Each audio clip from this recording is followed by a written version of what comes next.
Hello, this is Donna Leon Rose, and this time I'm going to talk about tongues. I don't really have another word for it.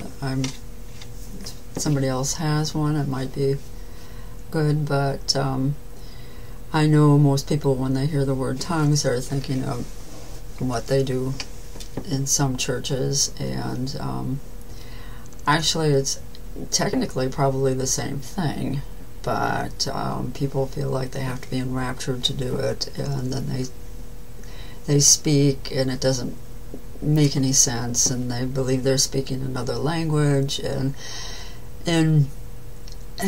not to put anything down on the experience, because if they feel they are enraptured and something's going on, perhaps they are.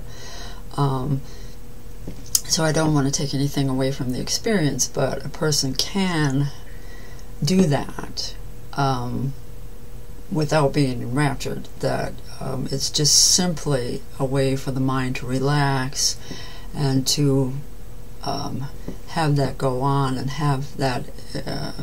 It's not really an experience, but to do that, and that's just the mind relaxing. It's just making sounds. And you can do it in a way that using language's pattern to make it sound like a language. It is something I do want to encourage people to do and to try to do, because it can be a very powerful way of doing things and a very powerful tool.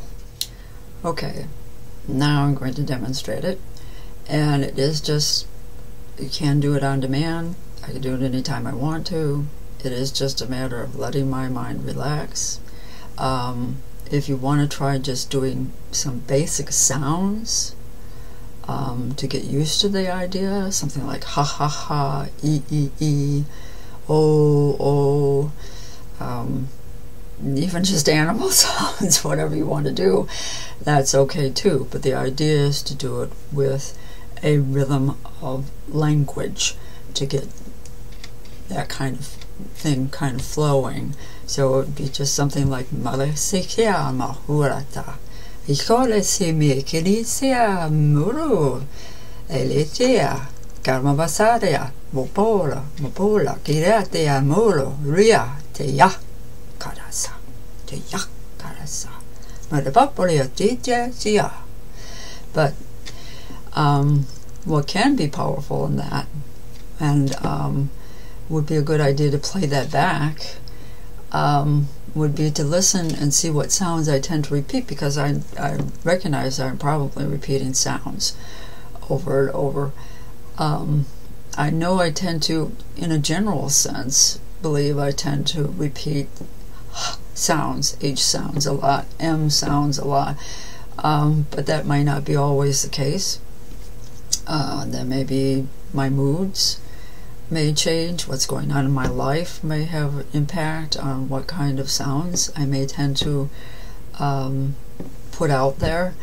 That might be something of interest to listen back to examine how I present my word usage.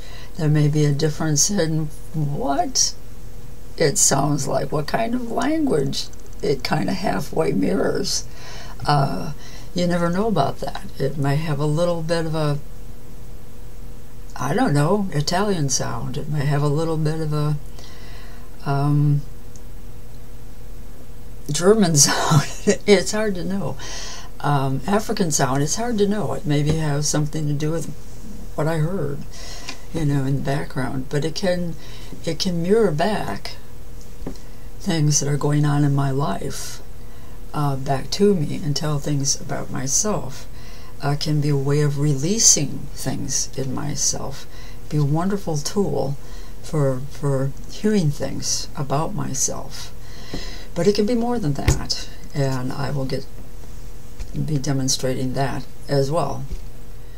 The next thing that you can do with tongues is to go into the singing idea of working with tongues. And that is something that I have heard done. I think is even done in other societies. The wordless type of singing, and it can be very beautiful, but at any rate, it's something, again, very relaxing. But this becomes a very different thing too. And again, it's very easy to do. It can be very freeing and very relaxing and very wonderful if you're around the house or just doing something, and you can just start moving with that and singing and Malioso Romia de Salama Marusoro Eya la la la mo po po. But you know, Neya meya ru. See, I'm starting to move with my hands. Moria oia. Yeah, this can be a very healing thing. Well, especially with you starting to sing with it, it can be very healing. You start to move it into yourself. You can start to feel it. You can start to feel energy by singing with it. You can move it over things. You can move it within yourself. You can pad with it. You can play with it now. And start using the sounds without meaning. Now you're free. You're free to sing it whatever way you want to. And start moving it however you want to. Moria, ia, ia, ia, ura, ua, ia, ia, ura.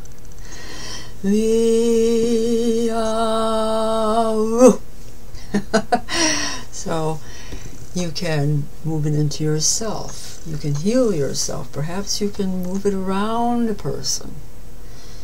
You feel a certain energy around a person. This is a great way to start feeling energy in a very real sense. And without having to concern yourself about a particular melody, without a particular word, without particular meanings. You can allow your feelings to take totally over. And using your hands and your feelings, just totally, totally take over and do this kind of thing. This is also a wonderful base way to start to understand something too. How does sound impact you? How does language impact you? How does music impact you? It is a great way to start to have control over how sound impacts you, how music impacts you, how words impact you. Because you've stripped them of their basic meaning and gotten down to their emotional meaning. So this is one of the main reasons that I really do encourage a person to learn about tongues. I know that for some people this is ticklish at first, and a lot of people laugh. This is another reason for me doing this demonstration, because I don't laugh, other than at me at times, but I don't really laugh because it's a very natural thing for me anymore. I just do it. It's fun. I enjoy it. So it's not hard for me. It's very powerful to me. It's something I can do. It's something I do at times to enjoy, to take into myself, to feel. So go up there and do some tongues.